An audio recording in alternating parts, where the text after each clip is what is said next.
There were signs of financial mismanagement, missing invoices, shady deals with outside contractors. Tara didn't have all the proof yet, but what she saw was enough to make her heart race. One wrong move, and she could lose everything. But staying quiet felt worse. Meanwhile, Maya had managed to partner with a small but fast-growing logistics firm. The owner, impressed by her grit and ideas, gave her access to his network. One conversation led to another, and suddenly, Maya found herself in meetings she'd never dreamed of. Investors were listening, doors were opening, and soon, she had something powerful leverage. What Maya didn't know was that someone from her past, someone inside the very company that pushed her out, was keeping tabs on her success. Word had spread. Quietly, rumors about a new player in the market, a woman with sharp instincts and a personal reason to disrupt the game. Then came the phone call, an offer, not to hire her but to buy her out, a number that seemed impossible just months ago. But Maya didn't say yes, not yet. She had other plans, and they didn't involve walking away. The next move would change everything.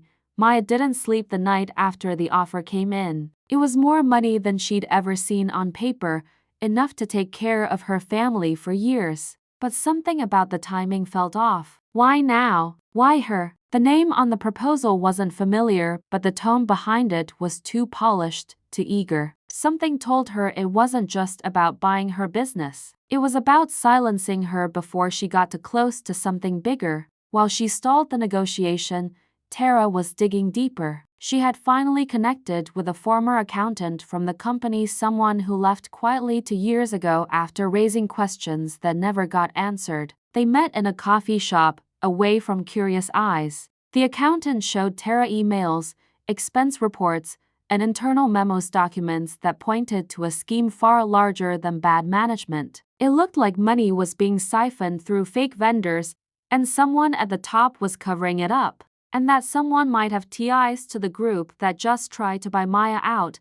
Back in her small office, Maya received another message, this time not from a stranger, but from someone she hadn't spoken to since the day she was fired. It was from an old janitor named Sam, one of the few people who had shown her kindness that day. He wrote, "I know you're making moves. Be careful. Some people in that place don't play fair."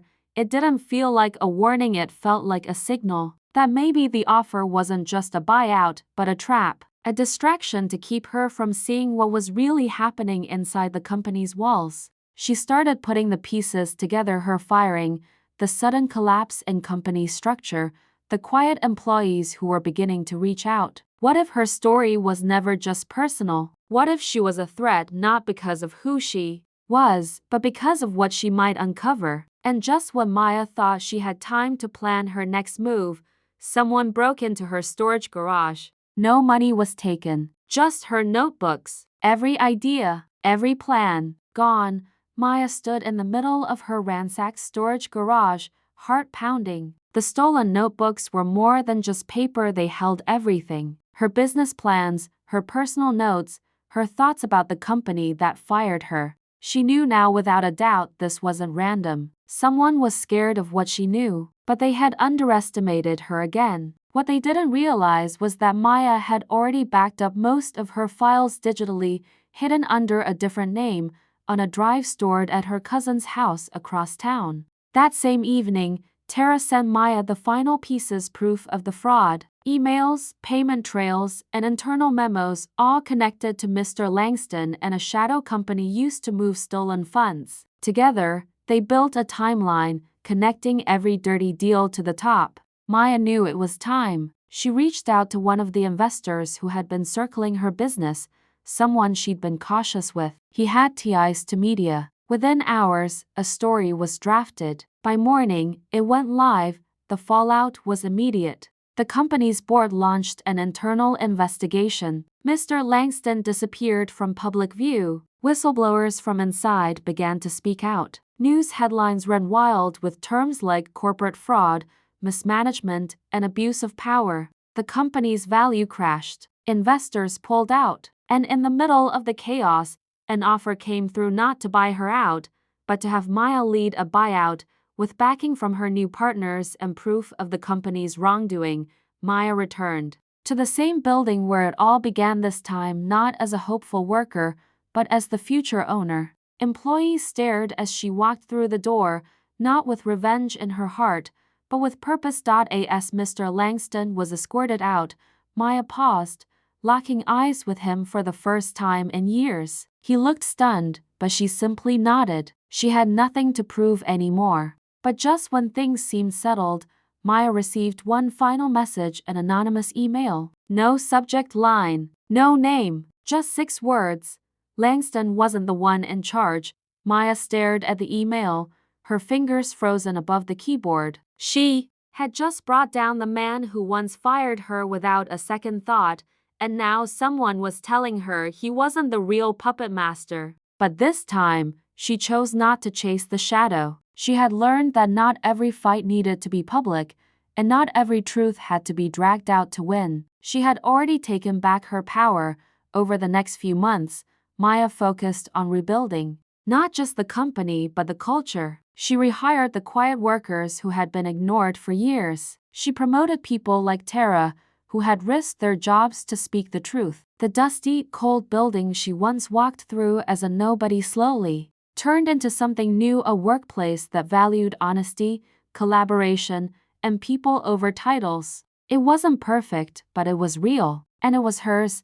Tara finally shared her name in the media report, earning quiet applause from former co-workers and industry leaders. She was no longer just a voice behind a report, she became head of operations, and her insights helped Maya redesign every system from the ground up. As for Sam, the janitor who'd warned Maya all those years ago, he now managed the company's community outreach program. Maya made sure he was the first to get a new office, one with windows and his name on the door. The business slowly recovered, not with flashy campaigns or hollow promises, but with real, grounded leadership. People took notice. The story of the simple woman who was fired on her first day and later bought the company circulated across blogs, podcasts, and local news outlets. It became a symbol of resilience, strategy, and the kind of success built on quiet strength. Maya never replied to the mysterious email. She saved it, archived it, and moved on. Not everything needs a final answer. Sometimes rising above is the best ending. And as she walked through the company lobby one evening, lights dimming behind her, she smiled. Not because she'd won, but because she'd stayed true. In the end, that made all the difference. She walked in with a nervous smile and borrowed shoes. No fancy degree, no long resume, just a quiet determination and a heart full of hope. It was her first day, maybe the start of something better, she thought. But by lunch, the whispers had already started. She's too slow, one said. Doesn't belong here, said another. By the end of the day, they called her into the office and handed her a cold, clipped goodbye. Just like that. Fired. On her first day. No reason that made sense. No second chance. To them, she was just a simple woman. No one special. Easy to overlook. Easy to push out. She left that building with her head down but not broken. What they didn't know was what she carried inside. A memory, a promise, and a quiet fire that wouldn't go out. That day, something changed. Not on the outside, but deep within. She didn't cry. She didn't beg. She just walked away and started taking notes. Days turned into months. She worked side jobs, asked questions, read every book she could find about business, leadership, and ownership. She watched from the outside while the very same company that once turned her away kept making the same mistakes. And she waited, patiently, quietly, but success doesn't come easy, especially to those no one expects it from. She faced more closed doors, more people who doubted her. Some laughed, some ignored her, but slowly, she began to rise. With every setback, she came back stronger, and then, one morning, she stood outside that same building again, not as a worker, not as a job seeker, but as someone entirely different. So how did she do it? How did the woman they fired on her very first day become the one who would eventually buy the whole company? What happened behind the scenes? who helped her, and who tried to stop her. What came next shocked everyone, including the ones who thought she'd never be more than a quiet mistake. Her name was Maya. She grew up in a small town where hard work meant survival, not success. Her father fixed shoes in a dusty corner shop, and her mother cleaned houses, sometimes working late into the night just to keep food on the table. Maya never had much, but she watched closely. She learned how to stretch every coin, how to listen more than she spoke, and how to notice the small things others missed. School was a struggle, not because she wasn't smart, but because she was always helping, running errands, caring for her younger siblings, or taking on odd jobs to help with bills. When other kids were thinking about college, Maya was learning how to fix a leaking pipe or read contracts at the local market. It wasn't the kind of education that came with a diploma, but it taught her how to survive in a world that rarely makes room for people like her. That first job, the one that fired her on day one, was supposed to be a turning point. It was at a small but growing manufacturing company in the city, nothing glamorous but steady. She'd spent weeks preparing for the interview, practicing in the mirror, borrowing clothes that didn't quite fit. And when she got the call saying she was hired, she cried, just a little. It felt like a door had finally opened, but inside that building, the reality was colder. The tone of the managers was sharp, the smiles were fake. The other employees, dressed sharply and speaking in polished words, looked right through her. She made a tiny mistake with a form that first morning, just one, and by the afternoon, it was used as the reason to let her go.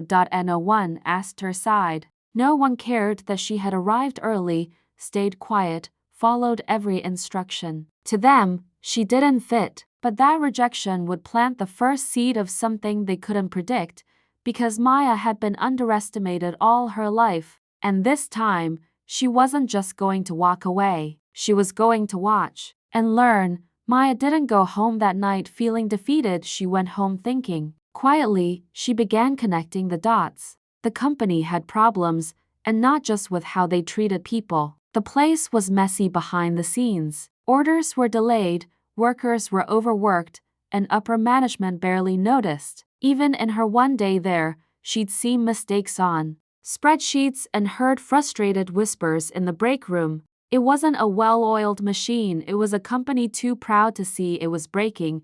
She started showing up at the public library, reading everything from business strategy to leadership books. She studied how companies failed and how they could be turned around. And while others scrolled on their phones, Maya was sketching out ideas, even drawing up how she would run a team differently. Every night, her notebook filled up pages of plans, observations, and questions. She didn't know yet what it would lead to, but she knew one thing: she would not be forgotten. Meanwhile, inside the company, cracks began to show. The manager who fired Maya, Mr. Langston, was facing pressure from above. Sales were slipping. The investors were getting nervous. A few long-time employees quit, and morale was low. But instead of owning the issues, Langston blamed everyone else. He tightened control, pushed impossible deadlines, and ignored feedback from the very people holding the place together. One of those people was Tara, a quiet but sharp worker in logistics. She noticed what happened to Maya and hadn't forgotten. They had shared just one smile in passing, but it stuck with her. Tara began keeping her own notes too, about the late shipments, the shady decisions, the way upper management covered mistakes. She couldn't speak up yet. It wasn't safe, but something told her change was coming, and she wanted to be ready. Outside, Maya kept building. She picked up work where she could, saved every penny, and used what little she had to start aside. Hustle from her garage. Nothing big yet, but it was a beginning. What she didn't know was that someone was watching her progress, and not everyone wanted her to succeed. Maya's side hustle grew slowly, quietly. She started by fixing and reselling broken office chairs, then moved into refurbishing old equipment that companies threw away. She sold them online, made just enough to reinvest, and learned everything she could about supply chains, logistics, and vendor negotiations. What she lacked in resources, she made up for with patience and strategy. She was still invisible to most, and that worked in her favor. Inside the company that fired her, things were spiraling. The board was growing impatient, and whispers of a possible sale started floating around. Mr. Langston pretended everything was under control, but behind closed doors, he was panicking. His numbers weren't adding up, and key clients were walking away. Still, no one dared challenge him except Tara, who had been quietly feeding anonymous reports to a local business watchdog. She wasn't trying to ruin the company, just hoping someone might fix it. But what she uncovered was deeper than she imagined.